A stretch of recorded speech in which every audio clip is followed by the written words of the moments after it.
You're listening to Partynerdz Weekly.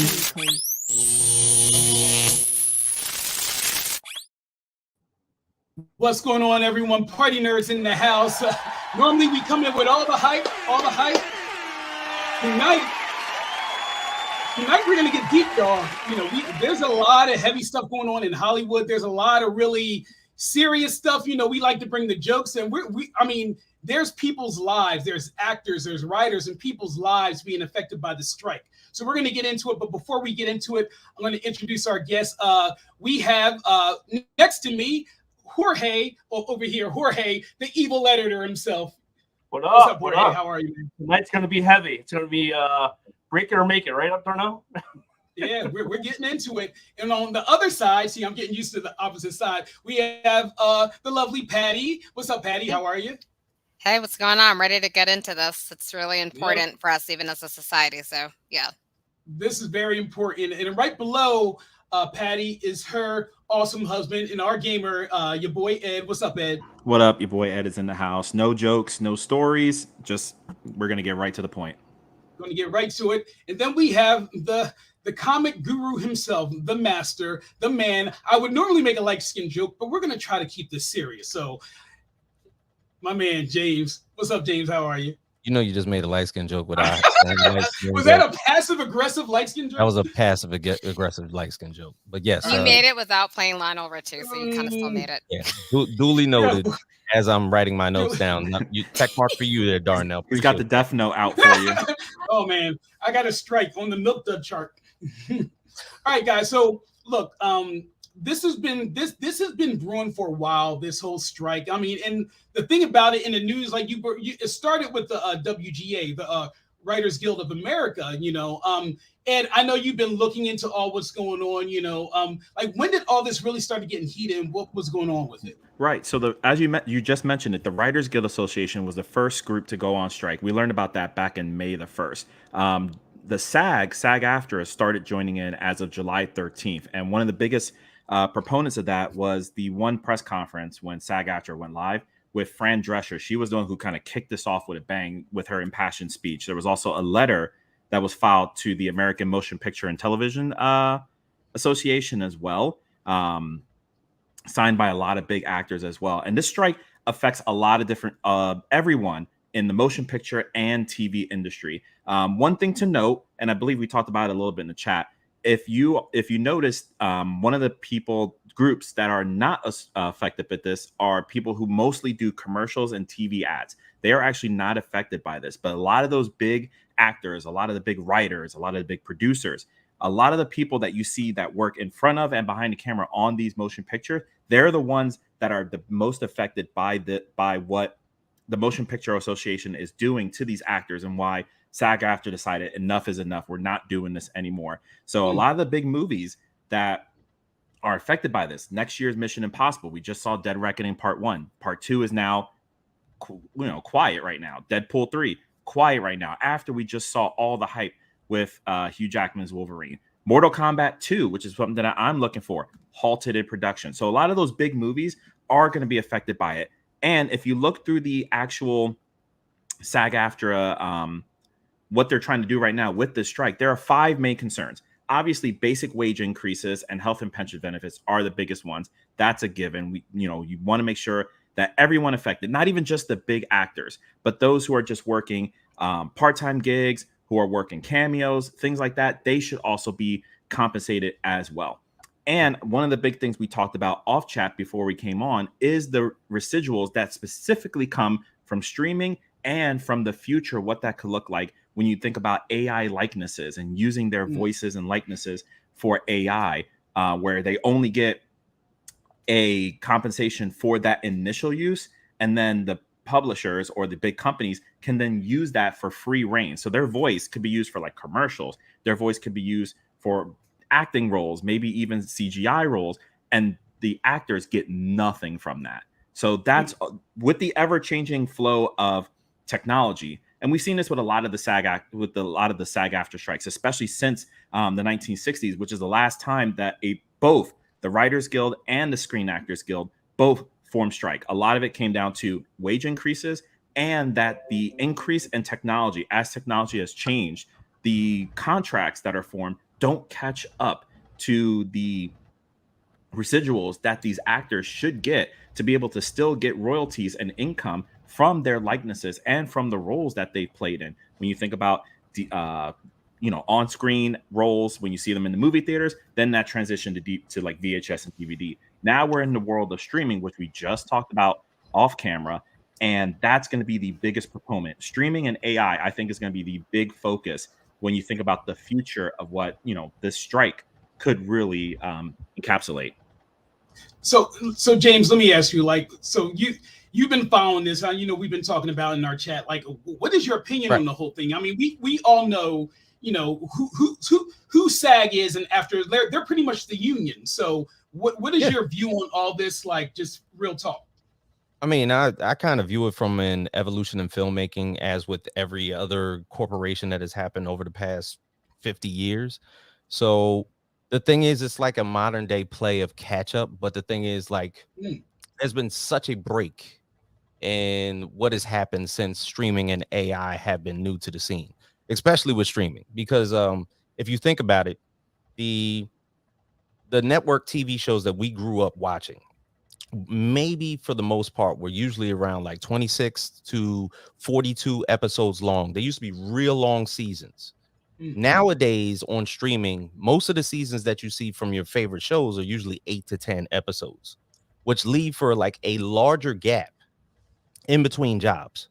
That's where these common residuals come in, to where when we got used to it, we used to hear stories about when a show would hit syndication and then they would get reruns that would continue. Shit, you can still watch Golden Girls now. I'm sure the estate of Rue McClanahan is still reaping the benefits of Nick at Night and all them fucking checks that are pretty much hitting her mailbox.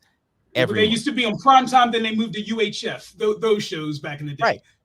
But see, nowadays, it's almost like the executives have the key because of streaming. So it's like, if you have an 8 to 10 show episode and you realize that the budget for that show was maybe around like $400 million, you got a bunch of views for the show and a lot of algorithm type of money, of course, that have hit your company because of the streaming for that show. You go to season 2 and you realize that it's just as bulk worthy, and you decide to do another 8 to 10 episodes. That 8 to 10 episodes happens, but it doesn't really hit like the first season did.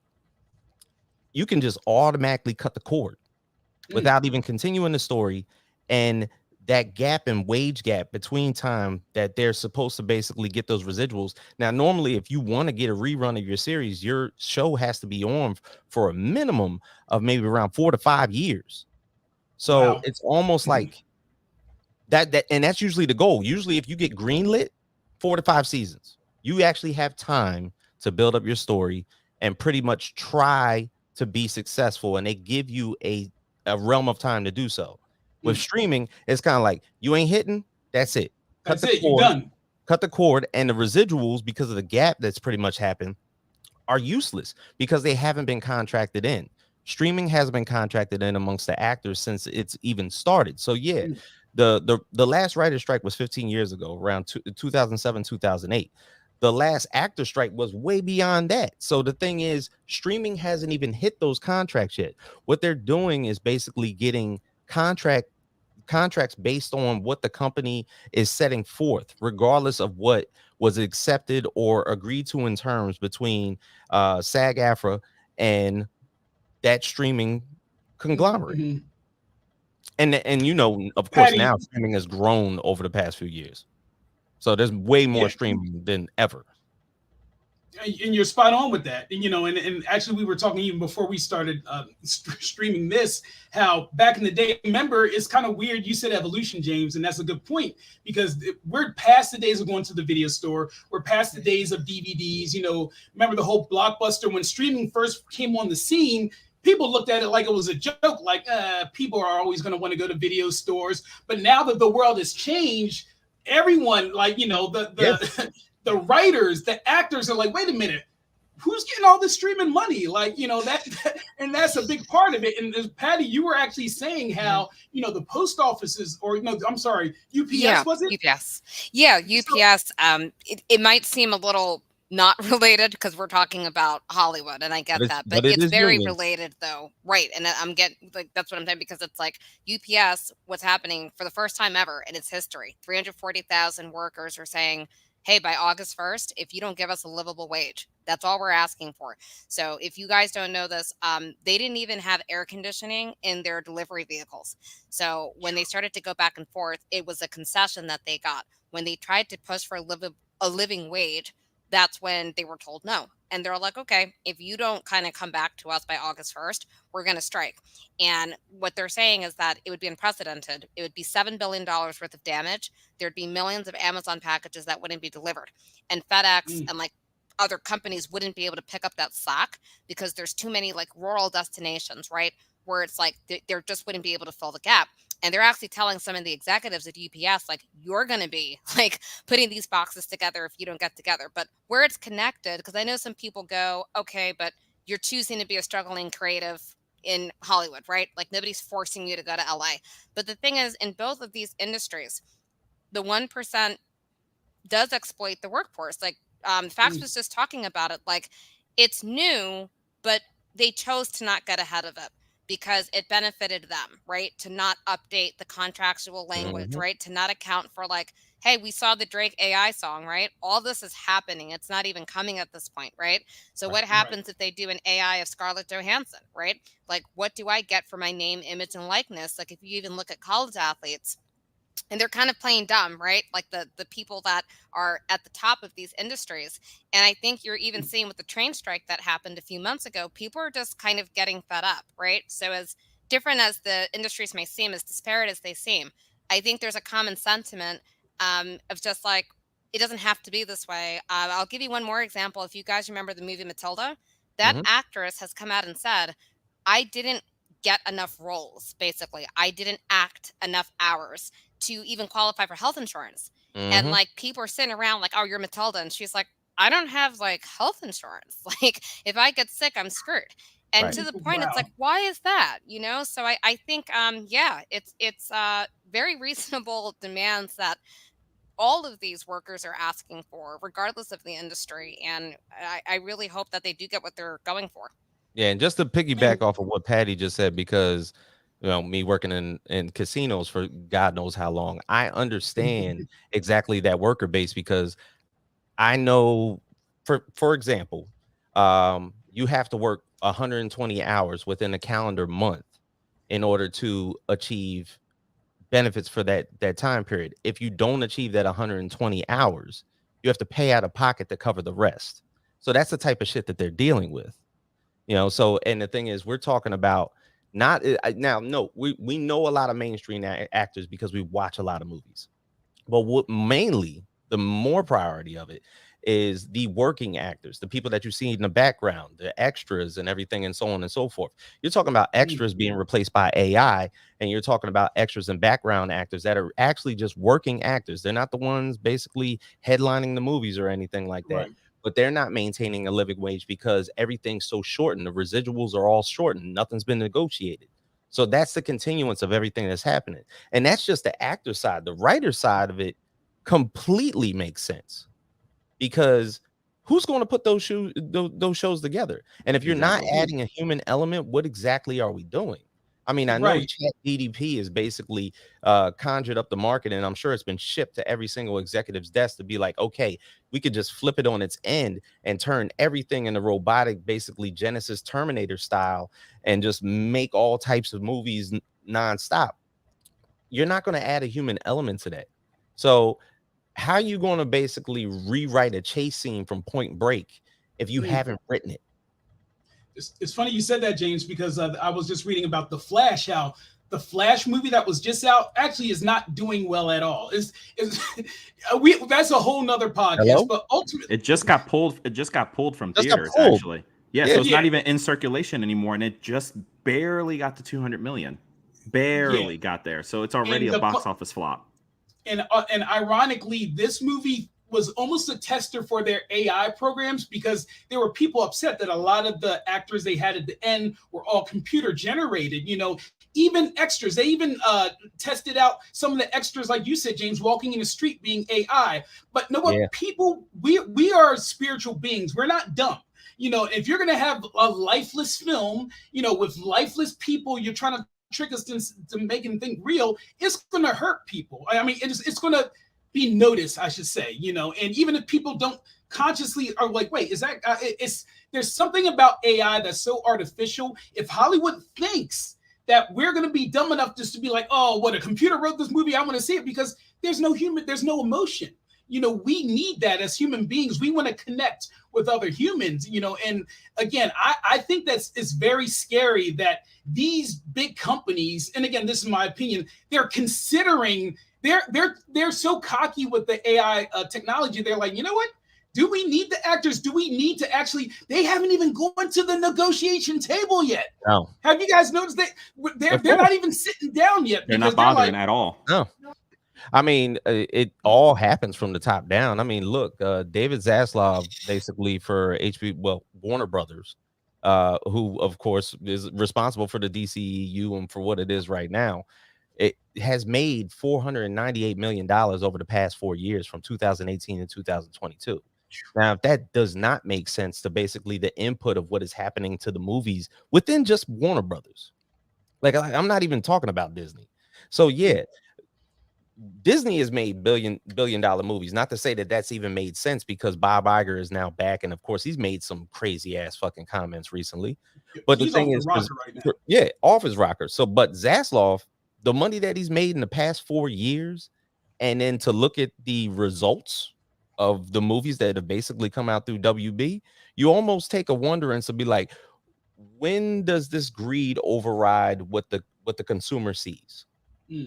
So it's like, I'm getting paid a grip, but my movies suck. Doesn't that mean you need a switch? Exactly.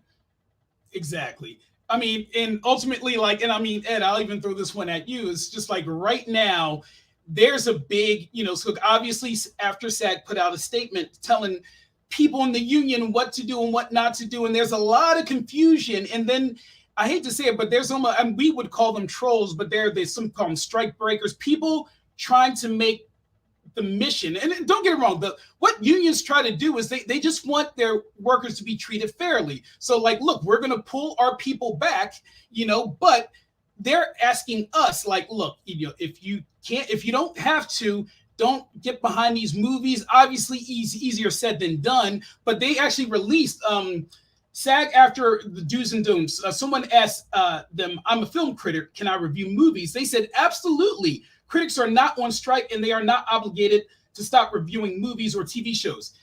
You guys saw in the chat, we were talking about Straw Hat Goofy.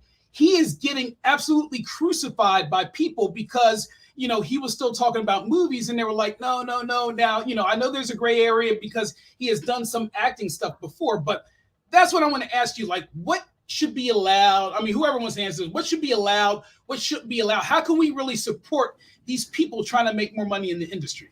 So that's a tough question to put us in, because I did notice in that same FAQ, they talked about influencers as well. How influencers, if you are already contracted to do something, do what your contracted obligation is, but don't accept any more contracts. Same with cosplayers. Cosplayers are in a very big moral dilemma, because it's more like, look, cosplay and promoting these characters that I love is my business. But if you're telling me that in order to support the actors, I can't support the characters that I love as well, it's a very big moral gray area that's both sides are going to be forcing a lot of us as influencers ourselves. I mean, we're on a podcast, damn it. We have an Instagram page that promotes a lot of creative people in this industry that love the characters, that love the works that these industries, that these actors have done for us. So you're telling us to pick a side. Do we support the character and get crucified by the public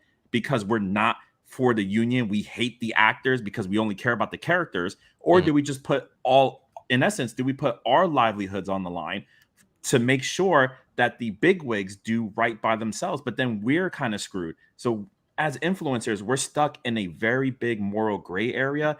And I think it's hard for us to actually answer that question about what side should we choose, because in essence, as people who benefit from both sides of the line, both have to be obligated. We support the actors. It's a double-edged sword. It is a double-edged sword. It's absolutely right.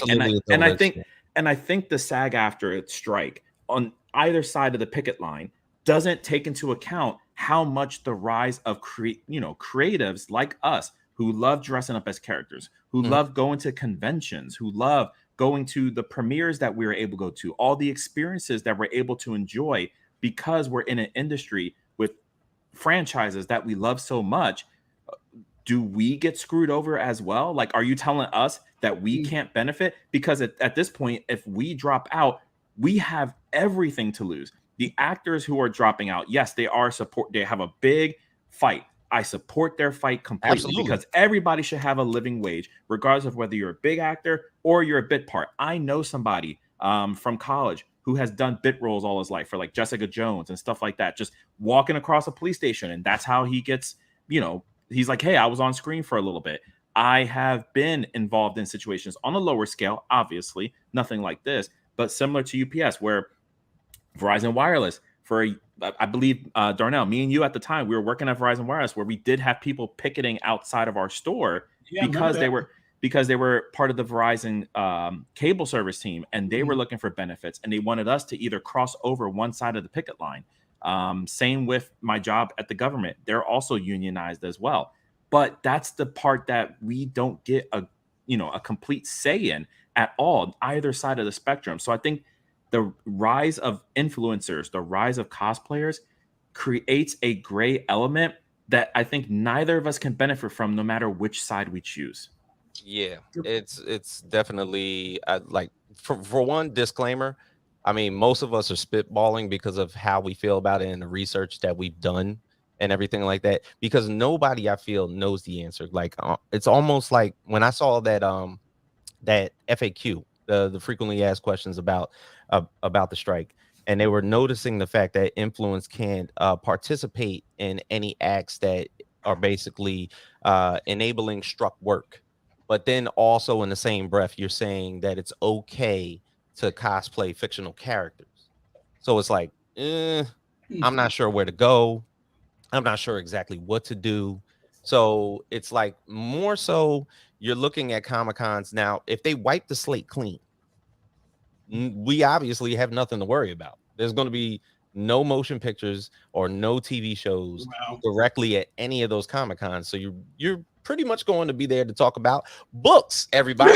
Comic books. Lovely the source material. Literature right here. See this? Hey, so what if that happens? Do you think there'll be a resurgence of graphic novels and artists and everything?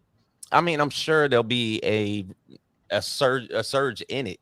I mean, even though it's bolstered as much already, but the one thing that remains clear, because this is a whole different conversation. The comic writers do not have a guild, and they get robbed royally. You know what I'm saying? Always. So they haven't had one. I didn't know that. They don't have a union? They do not have one.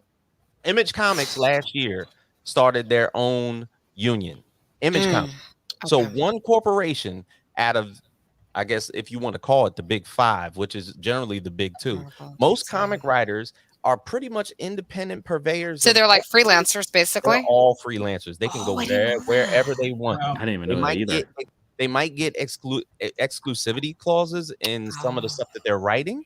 Okay. But other than that, it's free reign. That's why you will find books from some of your favorite writers from Marvel everywhere else.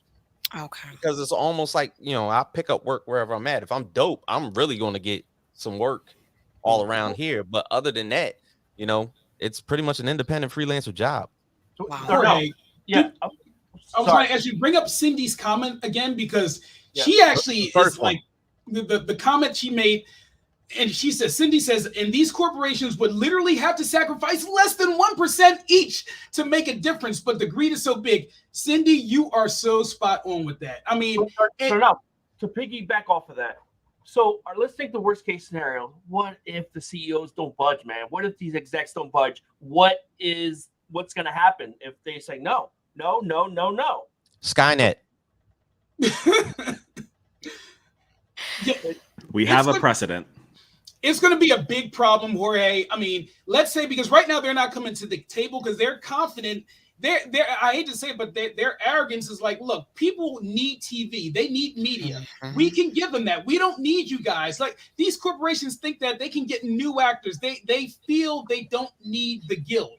Problem is, the only way to really affect them is to start hitting their pockets, because they don't want to take a hit. They don't want to give up 1%, because, trust me, working for big corporations throughout life, every percentage to them is so important. And again, it's not really trickled down to the employees. It's what the top can keep. It's stock options. It's all that stuff. It's when they sit in a big boardroom like, oh, our numbers and stuff like that. If they go down 1%, they're like, oh, this is a horrible stuff. But it's greed. Cindy hit the nail on the head. I mean, do you guys see it any differently? If they hit the 1%, then every other person, different angles are going to hit them for 1%, and then we got revolution. But what the horrible thing about that is that, and there's a reason why all these big top executives aren't budging, because this is just one conglomerate, the American Motion Picture Association. If they budge, then that means other corporations outside of here are going to have to budge, because a precedent has pretty much happened. So if this goes down and there is a nice little value that's given amongst the writers and the actors and everything, that's why they're talking shit right now on TV, doing all these interviews and everything. They got to look good for their buddies. Like the NFL owners, they're almost in the same realm, the NCAA and everything like that. Oh, it's exactly the same, so right? The music industry, how Robert filled that is. Ain't that right, Darnell? Yes. Very much so. So this is the thing. They got to get on TV. They're going to talk their shit with their nice little background in their big ass house or in that large ass 400-acre ass farm they got over in Montana. And they making their buddies look big, because they're probably getting a phone call right after they do those interviews and be like, hold that line, buddy. Yeah. If this shit goes down, I'm gonna have to buckle my shit too. Well, look, we were talking about that real quick before we even came live with all of you, because I was making a quick point that even in the music industry, typically they're paid 0.000, unless it changed, 7 cents per stream. And Mariah Carey had said, that like a few years ago, All I Want for Christmas Is You was streamed 20 million times. Like that Christmas season. All she got was a few $1,000s, because she's like, I had to put it out to the co-writer, to the royalty holders. There's 24 royalty holders. I don't know that side that well. So you get what she's saying? Because when she's talking about, so this is the thing, they're talking about cutting. But would you say 0.0 what? Literally 0.0007 cents per stream. Who the fuck decided to cut up a penny?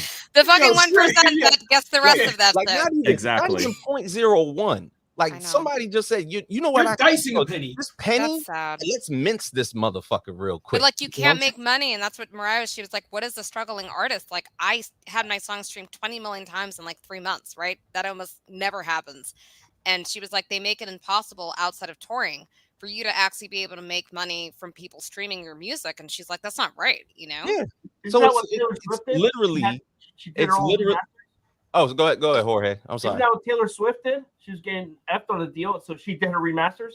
Same deal. But the thing is, it's like Bugs Bunny mathematics. You know what I'm saying? Remember the cartoons? 1 for me, 1 for you. 2 for me, 2 for you. 3 I'll take 2 lumps, please. Yeah, so like this type of Looney Tunes bullshit that everybody has to go through in their contracts is fucking maniacal. Like when you're talking about cutting up a penny in order for me to make a living wage so I can feed not only me, but my family. That's right.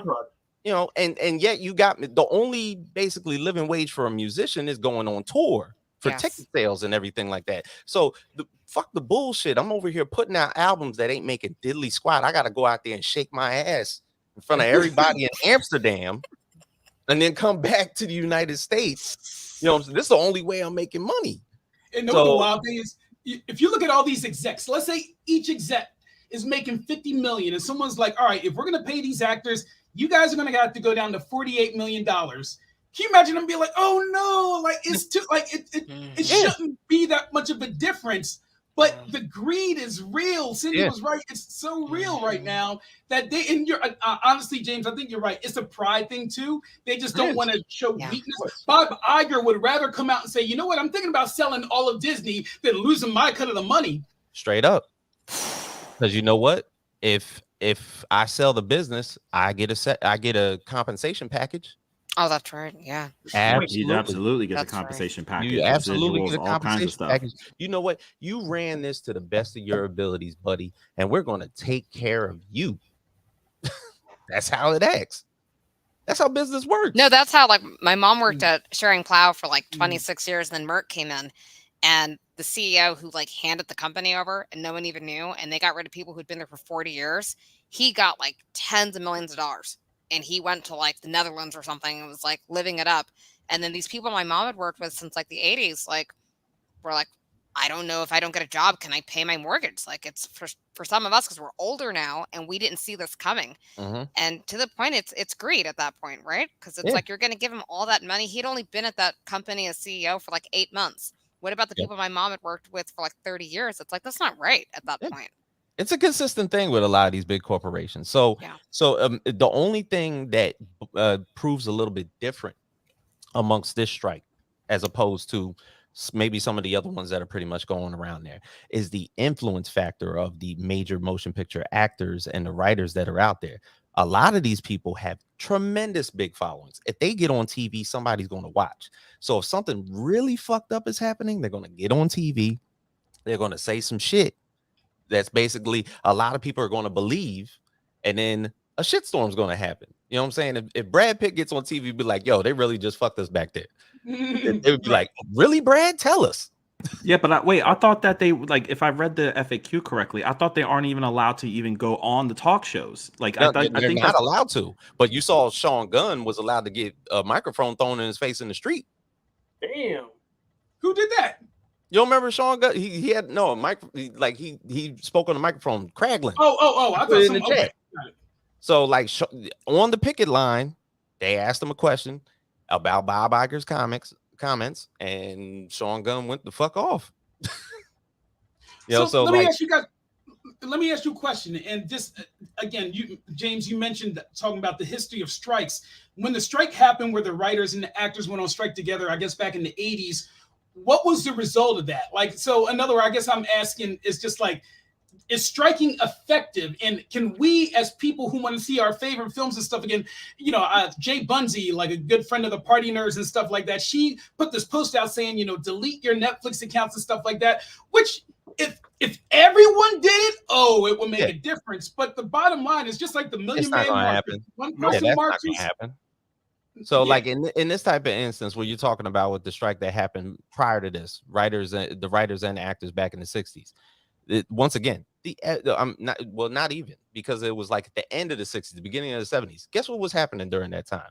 The redistribution of motion pictures in your home, whether it was fucking Betamax, VHS, or reel-to-reels. So the fact that you could distribute those, and I can now not only go to the movie theater and watch it at the drive-in or with the smoothie with the girl doing the doo-wop and shit, like I could actually take it home and watch it. So that started to happen, and that's why that strikes it started to go down. And that was basically the beneficial attributes of that. Now, note, it's been 63 years.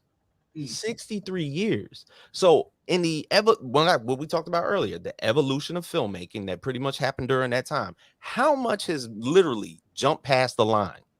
Who has been paid off in the past 63 years to where nothing has been amended or done over, or an entirely new contract has been brought to a rise? Hasn't happened.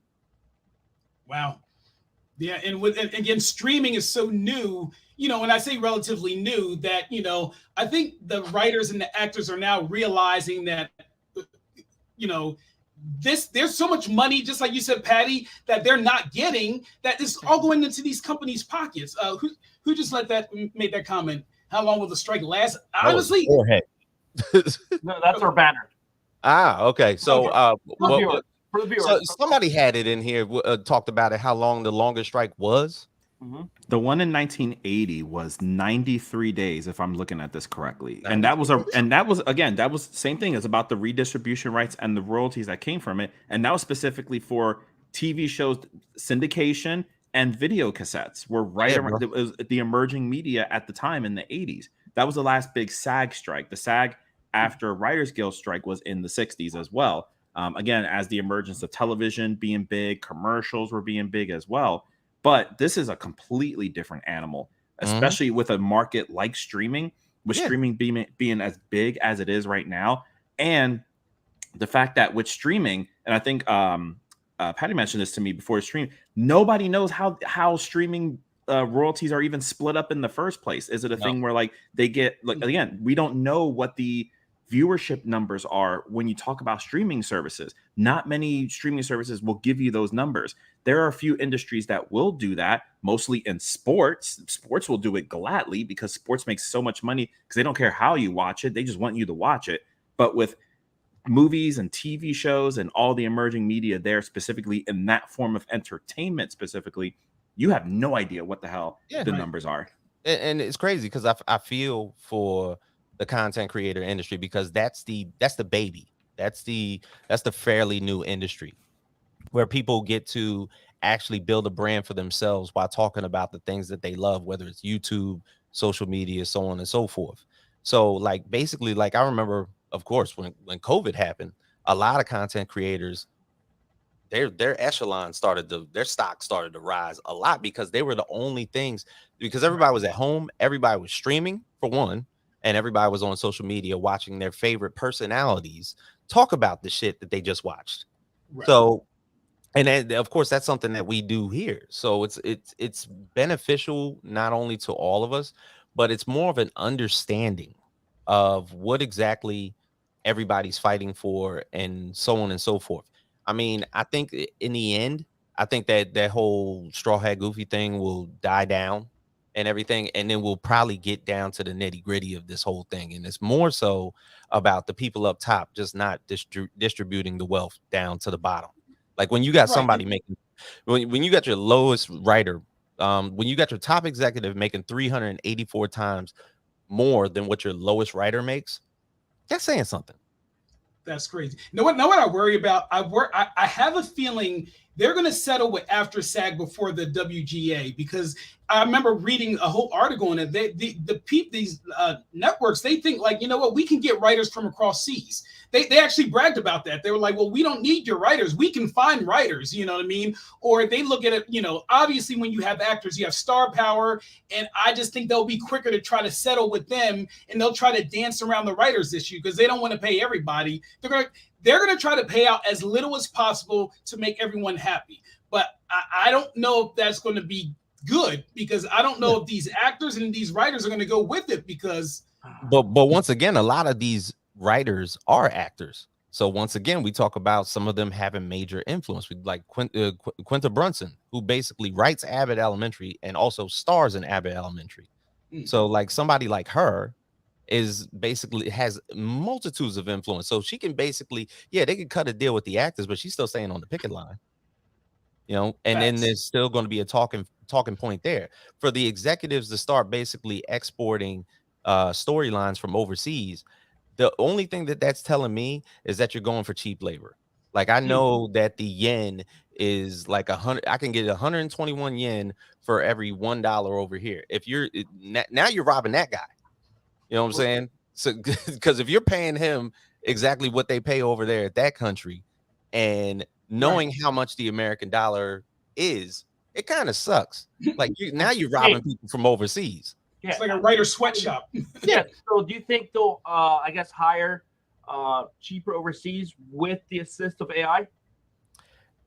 That would be the dumbest thing for them, because this is the end thing that I perceive. If they really wanted to just knock everybody off and go AI, they would have to physically get on to like either a platform, a press conference, and tell everybody to their face, you know, because literally the credits are going to be shrunk. It's going to be like this whole thing was done in AI. There's no writers up here. It's going to be so like overwhelmingly seen. It's going to be absolutely visible that there is no writers on this show. It was done by Beta 109. That's soulless. I'm telling you, listen, if this AI thing blows up and they try to make it, I mean, let's just think of the most absurd of, let's just say these studios are like, screw it, we're going to create AI celebrities and stuff like that. That's the worst thing that could ever happen. That, you know, you're like you said, James, probably what happens is people will start reading more. People would actually go back to the basics, because it's like TV and movies would have been polluted by the whole AI revolution. You would go to Comic-Cons and stand in front of a green screen next to your favorite AI generated character. You know, like that's $100 for a picture. But then I also think it's going to drive people to sports, because like they're not at that place with athletes. So it's like, shit, you might as well watch an NFL game. Like if they're replacing all the actors, like The Rock is being replaced. But I do think you brought up a great point, because I'm a freelancer and I see that, like, I compete with people like in Sri Lanka, where like I'm trying to, let's say, write a resume for somebody for, like, I'm making this up, like $100. They're like, I'll do it for $8. US dollars, because as you said, facts in their country, I don't know them, but it's probably like 800, whatever, of their currency. So it's like, I do see that coming also really quickly, because on LinkedIn, I saw that they're paying $400,000 to people that have a PhD in philosophy. And the reason why is like, we basically need you. I can't grab it because we're live, but Isaac Asimov wrote a book about this, The Foundation. We need you to give us human knowledge so that we can then like have this AI like iterate and create to where we don't need humans anymore. And I just thought that was so wild, because I'm like, how can a philosophy major be making what, like, somebody at like in a tech company, but they seem to be pushing it in that direction. Because at the end of the day, executives don't want to deal with you. They don't want to deal with your problems. They don't want to deal with your complaints. 401k. They want to pay. They don't want to deal. They don't want. They give two shits. You know what I'm saying? How can I make it cheaper, faster, more efficient? Yep. And that's the thing, that going back to my point about it, that takes away the human element in general. Like when you think about, oh man, the entertainment industry is going down, like movies and TV with the strike going, what should I do? It goes back to basic human element and basic human processing. You have your books, you know, you can kind of read through the books and kind of generate those ideas and those scenes in your head as imagination. You have sports as well. There's a visual element to it. Sports is the most popular way for people to congregate now. Yeah. And that includes the NFL. That includes baseball. That includes pro wrestling now as well. Like when you think of pro wrestling, like it's in a bigger boom in its own right, because of how just people are just congregating to these shows. And that has a human element, a human awe in terms of its entertainment. So that's going to be the biggest thing that I think that as we go towards the future and think about how much AI and how much these streaming rights are going to be mostly affected in this SAG-AFTRA strike, I think the human element now becomes the biggest thing that these consumers have to really take into account for what they're trying to do, especially because, like, wow, a lot of the biggest things that we come for and congregate for are gone. So what do we do now? Congregate elsewhere. That's true. And like I said before, if this pretty much goes down to where a good negotiation happens, it's going to be a trickle down theory to a lot of other corporations. There's already sports figures that are still upset that their likeness is being used in video games, and they're still not reaping the benefits of those. Madden's been out for 30 years. You know what I'm saying? So like, how much are the athletes getting off a video game that's probably made more than God knows how much? Not a thing. I can tell you that for sure. Just thinking about the video game industry in its own right, because a lot of the video game writers have also gone on strike as well. They've gone through their own strikes. And voice actors are the biggest proponent for strikes in the video game industry, because of the fact that they go into the studio, they do their job, they leave, and that's it. It's a one-time, usually with a lot of these like freelancing roles, it's a one-time, call it a day. There's no royalties. There's no additional income that you're making from it. So it's like, what the hell do you do there? Wait, they're not union, right? The voiceover? No, a lot of the video game industry, they've been trying to get unionized for so long, especially against companies like EA and Activision, who are some of the biggest earners, but are the quickest to try to cut labor and the quickest to say like, hey, we want to bring on this project. We're going to hire a bunch of people to make Call of Duty Vanguard or whatever, the Warzone. We're going to put all this money towards Warzone. Then the layoffs hit and they're like, we're going to fire 800 people on record. it's been a big thing since even before the pandemic, but the pandemic made it so much worse because it was just layoff after layoff after layoff, while people like Bobby Kotick, who just sold, like the Microsoft Activision merger is now finalized. They had the FTC had been trying to ban it because they saw it as a monopolization, but through a lot of the court, it went through anyway. The courts didn't see it that way. So now you have the monopolization going. Microsoft now owns Activision and their licenses, although they are finally starting to make agreements. Microsoft said, oh, PlayStation signed an agreement so they can still keep Call of Duty on their console as well, even though it kind of sounded a little more heavy-handed. Like, well, we kind of forced PlayStation to kind of take a different cut so that way they can still have the games on their consoles too. But that's a whole different story altogether. But it doesn't. But the biggest point is those who are on the front lines designing these games, writing for these games, who are doing artistic direction, they're the ones that are just getting cut, while Bobby Kotick, who owned Activision, is making billions of dollars, and it's just like, I'm just going to fire people.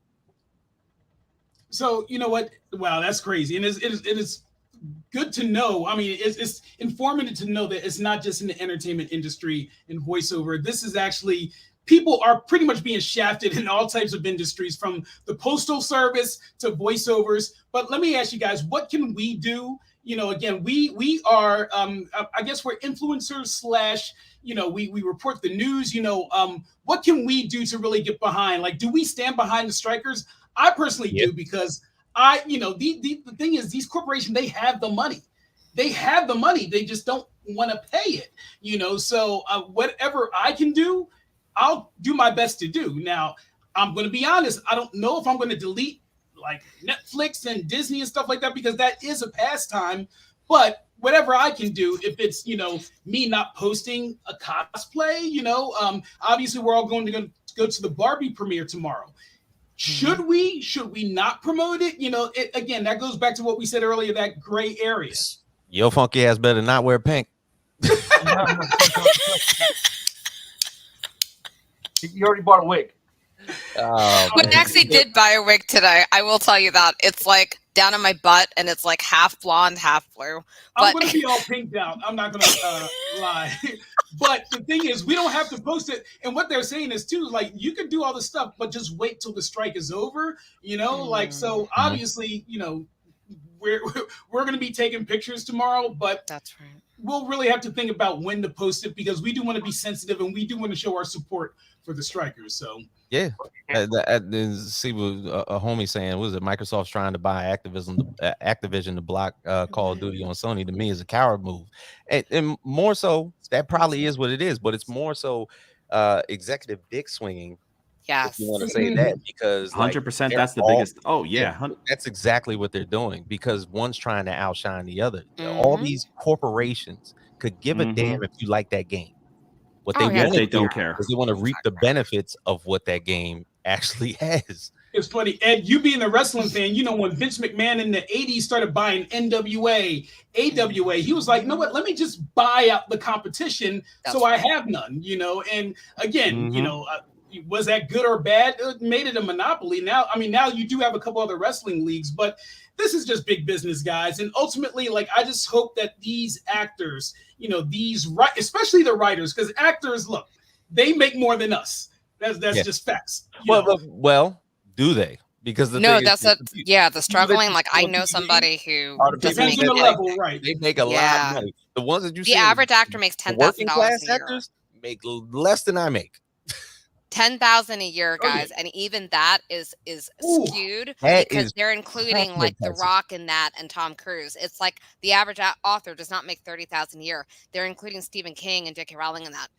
It's really like sporadic. We're talking about it's kind of freelancing. You're going out to audition and you're trying to get roles, but most of them are like bartending, or they're waiting tables, or like they're doing this and they're doing that. Right. From the actual acting, some of them are making just like a few thousand a year. So that's facts. That's facts. And with the AI, they're trying to shave those small roles. So all the extras, the people walking in the streets that might make $200 to be there all day out in the hot sun, they're like, you know what, we could just use computers for that. You know, and that's what's scary. You're right. Like, for, you know, you're gonna see the credits at the end, only 5 major actors, and everyone else was, you know, X5.